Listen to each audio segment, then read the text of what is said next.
Delight IAS पर आप सभी का एक बार फिर से बहुत बहुत स्वागत है।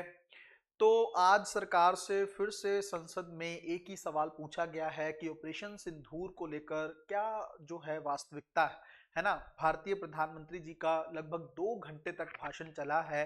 विपक्ष ने हालांकि बहुत सारे आरोप पहले से ही सरकार पर लगाए हैं। कोशिश की है सरकार ने कुछ बातों का आंसर करने की, लेकिन कुछ चीजें अभी भी अनआंसर्ड के तौर पर हैं, ऐसा विपक्ष का मानना है। पूरे मैटर को थोड़ा सा गहराई से समझने का प्रयास करेंगे। इस मैटर में एक्चुअल में क्या मिथ है, कौन कौन से वहम हैं जो लोगों ने पाल रखे हैं, और रियलिटी जो है वो एक्चुअल में कहां पर जाकर खड़ी होती। पूरे मैटर को थोड़ा सा अच्छे से समझने का प्रयास करेंगे। आप लोग बहुत अच्छे से जानते हैं कि भारत में पहलगाम में हमला हुआ था, आतंकी हमला हुआ था, है ना। और वहां पर टूरिस्ट लोगों पर जो है कुछ आतंकियों ने हमला कर दिया था, और उन लोगों ने धर्म पूछ पूछ के उन लोगों की जान ली थी, है ना। इसके चलते देश में काफी ज्यादा माहौल गर्म हो गया था। लोगों के अंदर, सरकार के अंदर, सेना के अंदर बहुत ही ज्यादा गुस्से का, आक्रोश का माहौल बन चुका था। ऐसी सिचुएशन में सरकार की तरफ से जो है बदला लिया जाना स्वाभाविक सी बात थी, और सरकार ने ऑपरेशन सिंदूर को पाकिस्तान के अगेंस्ट कहीं ना कहीं पे, या पाकिस्तान के टेरर ग्रुप्स के अगेंस्ट जो है इसको लॉन्च किया। ऑपरेशन सिंदूर इसका नाम इसलिए रखा था कि बहुत सारे लोगों का या बहुत सारी महिलाओं का जो है सिंदूर छीन लिया था आतंकवादियों ने, तब जाकर सरकार ने इसको जोड़ा। अब बात यह है कि आज राज्यसभा में जो है विपक्ष की सांसद हैं, उन्होंने ये सवाल उठाया है कि जब सिंदूर मिटाया गया था तो फिर ऑपरेशन सिंदूर नाम देने की क्या जरूरत। वो तो देखो अपने अपने समझ की कमी है अपनी चीजों को लेकर, विपक्ष का काम है सवाल खड़े करना, लेकिन सरकार अपने एजेंडे को अपने तरीके से ही लागू करती। अब बात यह है, ऑपरेशन सिंदूर जो था ये था तो आतंकवादी ग्रुपों के अगेंस्ट, है ना, आतंकवादी समूहों के अगेंस्ट था, लेकिन पाकिस्तान ने इसको खुद पर ले लिया था, क्योंकि आप लोग बहुत अच्छे से जानते हैं कि पाकिस्तान स्टेट स्पॉन्सर टेररिज्म जो है, राज्य प्रायोजित आतंकवाद को बढ़ाने वाला एक बहुत ही महत्वपूर्ण देश है ना। देखो पाकिस्तान ने किस तरीके से अपनी जो है छवि बनाई। इसका मतलब ये होता है कि आतंकवादी समूहों को पाकिस्तान सपोर्ट करता है, उनको रहने के लिए स्थान अवेलेबल कराता है, उनको फाइनेंशियली हेल्प करता है, ट्रेनिंग देता है। पाकिस्तान की आईएसआई जो खुफिया एजेंसी है वो टेरर ग्रुप्स के साथ मिलकर काम करती है। पाकिस्तान का एक ही एजेंडा रहता है कि भारत को ज्यादा से ज्यादा परेशान किया जाए। अब ऐसी सिचुएशन में भारत ने पाकिस्तान को सबक सिखाने की कोशिश की, है ना, और दोनों देशों के बीच में टकराव इतना बढ़ गया था कि युद्ध की सिचुएशन क्रिएट हो गई थी, है ना। यहां तक हम लोगों को बहुत अच्छे से चीजों को जानते हैं।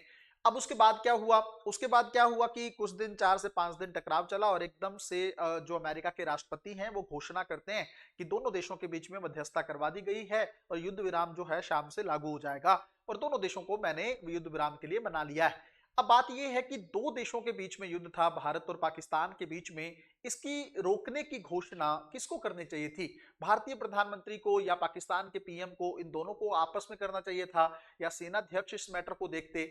अमेरिका का इस मैटर में क्या काम था, हमारे अंगने में तुम्हारा क्या काम है। तो ये कहीं ना कहीं पे पाकिस्तान के मैटर को लेकर अमेरिका का इस तरह से कूद पड़ना, ये अपने आप में बहुत बड़ी बात थी।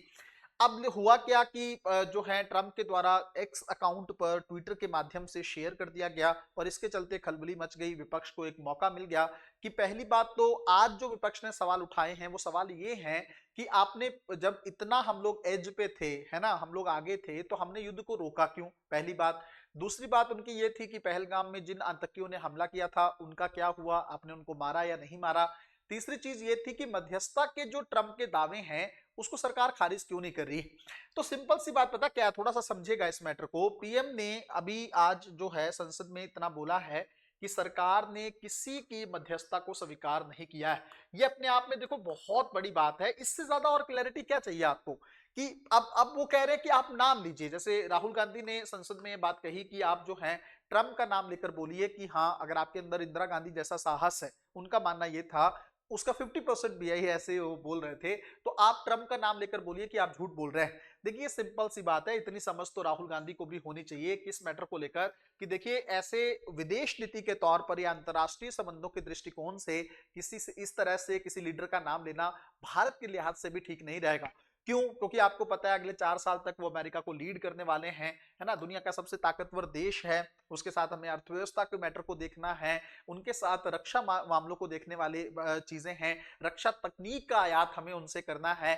ऐसी सिचुएशन में सीधा उनको टारगेट करना किसी भी सरकार के लिए ठीक नहीं होता है। उसके अलावा विपक्ष का सवाल ये था कि जैसे खुद ट्रंप ये बात बोल चुके हैं कि इन दोनों देशों के बीच में जो युद्ध हुआ उसके अंदर 5 जो है लड़ाकू विमान गिरे। ट्रंप ने ये नहीं बताया कि ये लड़ाकू विमान किसके थे, है ना। पाकिस्तान का दावा ये था, उन्होंने ट्रंप की इस बात को पकड़ लिया और उन्होंने कहा हमने 5 विमान जो हैं, भारत के 5 राफेल कह लो या कोई भी विमान कह लो, वो जो है हमने गिरा दिए हैं इस वॉर में। तो बात ये थी, जब इस बात को लेकर विपक्ष ने अभी फिर से मैटर उठाया सदन में, तो हमारे जो रक्षा मंत्री हैं राजनाथ सिंह, उन्होंने ये बात कही कि देखो ये मैटर नहीं करता है, आप लोगों को सवाल ये पूछना चाहिए कि भारत ने पाकिस्तान के कितने विमान गिराए हैं। आप ये क्यों पूछ रहे हो कि भारत के कितने विमान गिरे हैं? ये चीजें कॉन्फिडेंशियल होती हैं। मान लीजिए तो अब देखो वॉर होगी तो कभी थोड़ा बहुत नुकसान हमें भी तो होगा। ऐसा थोड़ी है कि वॉर चल रही है और सामने वाला चुप करके बैठा हुआ है। ये तो वॉर में तो कभी थोड़ा बहुत हमें भी नुकसान होगा, थोड़ा उनको भी होगा। हमने उनको ज्यादा नुकसान पहुंचाया, उन्होंने हमें थोड़ा बहुत, तो वो भी पहुंचाएंगे ना। इतना तो आप भी समझो। तो अगर आपके अंदर देशभक्ति की भावना है तो आप ये मत पूछो कि भारत के कितने विमान गिरे, आप ये पूछो कि हमने पाकिस्तान के कितने विमान जो है या कितने लड़ाकू विमान को हम लोगों ने गिरा दिया, उनके कौन कौन से स्थानों को हम लोगों ने निशाना बनाया, टारगेट क्या सच में सक्सेसफुल रहे। ये बातें आप लोगों को पूछनी चाहिए। काफी हद तक मुझे उनका ये बयान ठीक भी लगा। कहीं ना कहीं पे देखो कुछ चीजें जो होती हैं सीक्रेट तौर पर ही संचालित होनी चाहिए। अब बात यह है कि एक सवाल जो अभी तक है, जो मुझे भी लगता है कि सरकार के पॉइंट ऑफ व्यू से पूछे जाने की बात है, थोड़ा सा एक चीज समझिएगा। देखो अभी तक एक सवाल उठा है, वो ये है कि पहलगाम में जो ये आतंकी थे ये एंटर कैसे हुए, है ना। सरकार अगर इतनी चौकन्ना है जम्मू कश्मीर में, तो इन आतंकियों को किस तरीके से ये लोग एंटर कर गए। उससे पहले एक सवाल ये भी था कि जो पुलवामा में बहुत सारा आरडीएक्स मिला था, जिसके चलते ब्लास्ट होने पर बहुत सारे हमारे सेना के जवान मारे गए, वो यहां पर कैसे आ गया। ये ऐसे सवाल हैं जिसका जवाब सरकार अभी नहीं दे पाई है। लेकिन मैं एक चीज आप लोगों को बताना चाहता हूं। देखो जो पुलवामा में हुआ उसकी बात अभी नहीं करेंगे, लेकिन अभी की बात मैं इतना कहना चाहूंगा कि देखो चूक किसी से भी हो सकती है ना, सरकार से भी हो सकती है, सेना से भी हो सकती है। इसमें कोई बड़ी बात नहीं है। पहले भी हमले होते रहे हैं, अब तो संख्या बहुत कंट्रोल कर ली गई।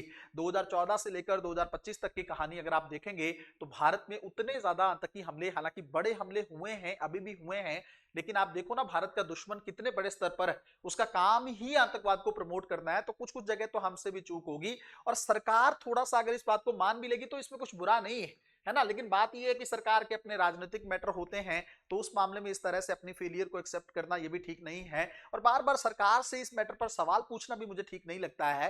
हो गई चूक, उस चीज को लेकर ज्यादा सरकार को घेरना, विपक्ष को भी थोड़ा सा इस चीज को लेकर सोचना चाहिए। बहुत ही संवेदनशील मुद्दा है ये, है ना, डिफेंस को लेकर मैटर है। इससे भारत की खुद की जो है थोड़ी छवि खराब होती है। आप सोच के देखिए, अगर हम लोग अपनी कमजोरियों को बताएंगे कि हम फेल हो गए हैं, एक बात ये, दूसरा हमारे कितने विमान गिरे हैं, तीसरा किसके कहने पर मध्यस्थता पर जो है युद्ध रुका है। ये जरूर है कि ट्रंप का नाम ले, मतलब पीएम ने सिर्फ उनका नाम लिए बिना छोड़कर इस बात को बार बार दोहराया है कि सरकार ने किसी की मध्यस्थता स्वीकार नहीं की। आज पीएम ने यह भी बात बोली कि वाइस प्रेसिडेंट का फोन आया था, और तब जाकर कई बार उनका कॉल आने के बाद मैंने उनको बैक कॉल किया और उनसे पूछा कि क्या मैटर है, तो उन्होंने मुझे आगे से कहा कि पाकिस्तान बहुत बड़ा हमला करने वाला है।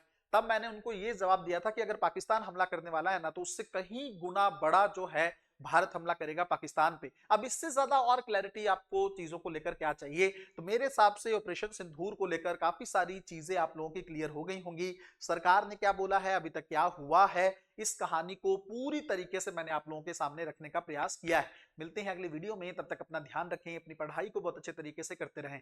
बहुत बहुत धन्यवाद।